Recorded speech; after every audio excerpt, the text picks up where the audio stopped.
welcome to Mojo show number 2. I'm Chris Morales. He's Scott Olson. We have a very great show for you today, but first, some sad news out of Ghost Camp. We have learned that Justin Juice Hill has torn his ACL and needs surgery, and he'll be out to the fall season next year. We reached out to Juice earlier today, and this is what he had to say. Just got back from the doctor, torn ACL. Maybe a torn meniscus as well. I'll be scheduling surgery ASAP. I was expecting this, so it wasn't a shocker. I promise to come back for the fall 2015 season. Thanks for all the best wishes, Juice. What a terrible situation. I tell you, Juice, you're a really good player. Hope you make a speedy recovery. Your team is going to need you back as soon as possible. Yeah, it's a big loss for the Ghosts, and not just Ghosts, but Mojo Sports. He's a beloved figure in the league, and from all of us here at Mojo, we wish you the best of luck and a speedy recovery. Yeah, we do. Well, now on to some happier news. A lot has happened since the last time we saw you guys. First things first, congratulations to End Zone Chasers for capping off their perfect season, beating 3 girls, 1 ball in the championship. Yeah, and let's not forget about our first volleyball season. Very successful. Let's take a look at some of the action. Yeah, our first season saw dirty sets and blue balls in the championship. Dirty sets were strong all season, so you could see that they were title contenders. Blue balls started off with what seemed to be some strong performance anxiety. Yeah, they really did. Slow start, but a strong finish, no? Oh yeah, blue balls went from the worst team in the league to going to the championship. Championship game lived up to the hype. Best game of the season. Blue balls played the best game I've seen them play all year. 2 people come to mind. Mike Youngblood Rott, diving all over the court, and Corey Bastick was the biggest difference maker. Finished the game with a massive spike to give the Blue Balls a win in the championship. Congrats to the Blue Balls. Nice job, Blue Balls. Oh, wait a second. Wait. Oh, okay. All right.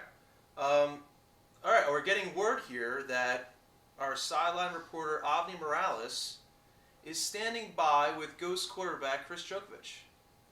Let's go live now to Ghost team headquarters and see if Avni Morales can get a word in here. Yes, Chris, come on. Stacey, how are you? Great, how are you doing? Good. Looking good? Thank you. Thanks for taking the time to speak with us today. Yeah, no I know worries. you're working hard to prepare for the big game. Are you going to do anything different to prepare? No, we prepare hard for every game. Good, solid defense plan. Smart with the ball on O. Good. We'll be good to go. That's good to hear. How are you handling all the hype around Mojo Bowl 2? It's been crazy. My Facebook and Twitter are blowing up. Oh, no. You've been 0-2 against Bacchus here, though, this season. What do you need to do better in order to beat them? I think we've already put in all the work. That was beginning of the season. That was a long time ago. We're a much better team than we are now, and we're ready to win. All right. You have a pregame meal of choice? Probably a bagel with cream cheese. You seem to have gathered quite the following since joining Mojo Sports. Do you want to say anything to your fans or family? No, we appreciate all the support from all the fans. Great. Do you have a prediction for Mojo Bowl 2? Purple win. Yeah? All All right. the way. Nice confidence there. All right, Chris, thanks and good luck. No problem, Pam. Thank you. Okay, guys, back to Mojo Studios. Thanks, Avni. Looking nice as usual. Yeah. Okay. Let's get to the highlights from Volley football playoffs. The playoff action started with the number 5 seed Hoosiers taking on the number 4 seed Bomb Squad. The first score was set up by Rob Wilson, who would take a one-handed interception and return it all the way down to the 1-yard line. The next play, Avni Morales threw a touchdown pass to Scott Olson to put the Hoosiers ahead. The Bomb Squad would answer back with a pick 6 by Dominic to make the score 10-6. Mark Rousey would then put the Bomb Squad ahead with a long TD run. Down by 2 points late in the second half, Eli Reyes would drill a 33-yard field goal to put the Hoosiers up by 1. The Hoosiers would add another TD by Rob Wilson to make it 19-12. With 10 seconds left, the Bomb Squad's Will Pasternak would find Dominic in the back of the end zone to make the score 19-18. But the 2-point conversion would be no good and the Hoosiers would advance. In the second game, the Bacchus Monsters would dominate the Hoosiers. The Bacchus Monsters came out with a strong running game led by MVP candidate Alyssa David. Before he could blink, Bacchus Monsters were up 2 touchdowns. Short passes from Jason Fernandez to a group of speedy receivers just destroyed the Hoosier D all day. The game ended with the final score of 43-0, with Bacchus Monsters advancing to the championship. The last game of the day featured the number 3 seeded Summer School team versus the number 2 seeded Ghosts. The game started off with Chris Drogovic hitting Adam Martinez for a touchdown. Summer School's Raul Sharda would then lead his team down the field with the help of some short completions to Erica Dorina. The drive would end with a touchdown to Tim Pieterisi. The Ghosts would answer with an amazing touchdown catch from Earl.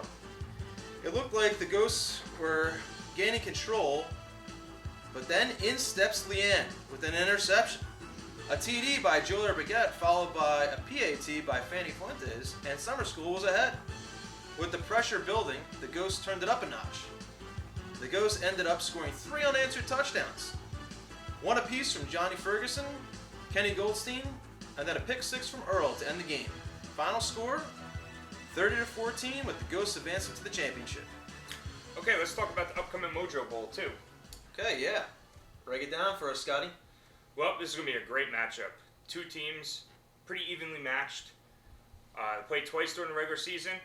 First game went into overtime. Second game was, I think, a 3-point differential. One of the key aspects in this game is Ghosts are 0-4 against Bacchus lifetime.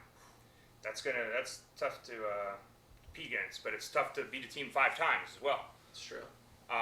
Bacchus has really gotten much better since the beginning of the season. Ghosts have gotten much better as well. They've gotten a couple pickups. They got Marissa Jimenez, but they lost Juice, so that's going to be tough to replace Juice. Kenny Goldstein also came back halfway through the season from a little injury, maybe a little vacation. I don't know. All right, so off the top of your head, Scott, I throw this out to you. Give me your first thing that pops in your head. If I said to you, one player on Bacchus Monsters had to have a breakout game in order to win, who's going to be? Alyssa. Okay. She is so fast. She's gotten 10 times better than she was last year. Juking people, she's just burning guys. All right, I'll ask you the same question for the Ghosts. If there's one person that has to dominate this game in order for the Ghosts to win, who's got to be? That's a toss-up. They got so many good players on their team. I think Adam and Marissa on defense. If Adam can get it untouched like he's been, it's gonna be a good day for Ghosts. All right, so what do you expect? I expect to go into overtime. Really? Yeah. Wow, that would be amazing. Yeah. I think it's going to be 22-22 going into overtime. Well, it should be a very exciting game. Oh, wait a second. Hold on again. Oh, all right. This is great. We're getting word that both Mojo Bowl coaches are headed to the podium for a little Q&A. Let's go there live. Great. Hi, Jake Burns from the New York City Daily News. This question's for Coach Ashna. Are you doing anything differently with this week off to prepare for your team's big game? No, not really. We've always taken it one game at a time and with the only real game plan of winning, and we've been 100% accurate using that game plan. So, not to underestimate the Ghosts, but I'm very confident in the talent that I have. Hi, Pooja Patel from Asian Headlines. Congratulations to both of you. This question is for Coach Kenny. Can you tell us a little bit about how the injury to Justin Juice Hill affects your team? It was pretty devastating. On the field, Juice is a fantastic player. He's a playmaker. He every time he gets the ball, he could take it to the house. He's a safe receiver to throw to, and defensively makes plays as well. And then inside the huddle, he's the heart of our team. He gets us going. He gets us ready to go. But we are going to do everything we can to win him that championship in a couple weeks. Jeff Hostetler here from GreatBackups.com. Coach Kenny, any quarterback controversy? Earl showed he can provide some dynamic plays at quarterback when starter Chris Trokovich was out. Yeah, there are no controversies. Chris Trokovich is our quarterback. Yeah, Earl did a great job filling in. I mean, the only way I could see something happening is if, we just need to make a change during the game. But Chris is our quarterback. We have complete faith in him. He leads the league in receptions and completion percentage. Chris is our guy. Over here. Jeff Garcia from the San Francisco Chronicle. This question is for both coaches. What aspect of your team do you feel is the strongest? Well, I'd say our versatility is definitely our strong point. I can't say that any one person is our star player. Everyone brings multiple talents to the field. If anyone couldn't show up to a game, we haven't had a problem having someone step up and fill the void. So I'd say that's our strength. For us, it's Earl. No, for real, I don't know. I think it's just our chemistry. We really seem to, play together, play as a unit, and I don't know. I think we just all believe in each other that we could win the big game. So I'd say it's our chemistry. Question over here from Stacey Gold from Empire News. Question for Coach Kenny. How does the addition of Marissa Jimenez change the makeup of your team? That's a great question, Stacey. It makes a great difference. She's one of the best players in the league. And, acquiring her, we're just thrilled to have her on the team. She's out there making just unbelievable catches week in and week out. And she can do everything on the field. So, a world of difference. Over here.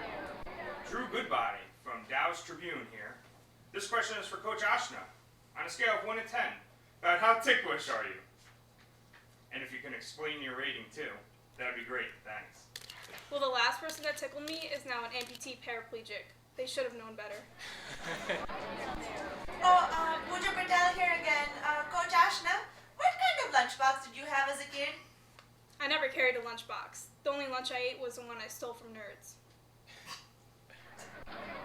Hey, back here, Matt Wannabe from Jersey Straight Line.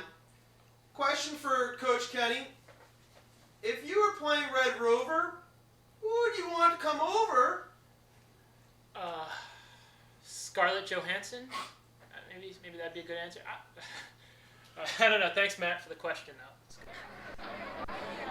Drew Goodbody again. Coach Ashna, which one of your teammates is the worst coordinated on the dance floor? If I ever catch any of my teammates dancing, they're going to have to run laps. This is serious. Hey, Matt Wannabe again. Coach Kenny, your team is filled with a lot of big star athletes. How do you keep them all happy? Lots of smiles and high fives. Drew Goodbody again. Drew Goodbody here. Coach Ashna, if you were a superhero, who would you be, and what would be your catchphrase? I'd definitely have to say Batman, and my catchphrase would be, bullies always win.